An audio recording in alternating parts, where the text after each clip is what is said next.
এই মুহূর্তে সর্বভারতীয় সঙ্গীত ও সংস্কৃতি পরিষদের পক্ষ থেকে এক্সামিনার যথারীতি ভেতরের রুমে আছেন, তিনি পরীক্ষা নিচ্ছেন। অনেক দূরের থেকে এক্সামিনার এসছেন। অয়ন বিশ্বাস তিনি পরীক্ষা নিচ্ছেন।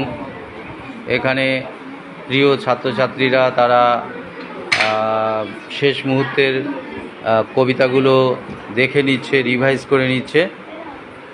পরীক্ষা তো বুঝতেই পারছেন, অভিভাবিকাগণ তারা বসে আছেন, অভিভাবক তারা আছেন, দেখছেন কিভাবে পরীক্ষাটা হচ্ছে, সেইভাবে প্রস্তুতি তাদেরকে নেওয়ার জন্য বলছেন। এদিকে অ্যাটেন্ডেন্স শিটে অ্যাটেন্ডেন্স চলছে। তো সেই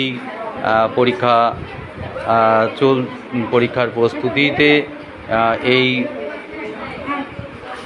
হলে, যেখানে আবৃত্তি চর্চা চলে এবং এখানে শেখানো হয়, এই হলে যথারীতিভাবে অপেক্ষা করছেন সকল অভিভাবক, অভিভাবিকাগণ এবং প্রিয় ছাত্রছাত্রীরা। একে একে পরীক্ষা দিতে তারা যাচ্ছে ভেতরের রুমে। অ্যাটেন্ডেন্স শিটে অ্যাটেন্ডেন্স চলছে। তো সকলকে আবার অভিনন্দন জানাই। অভিনন্দন জানিয়ে পরে আবার লাইভ টেলিকাস্টে আসব। ধন্যবাদ, নমস্কার।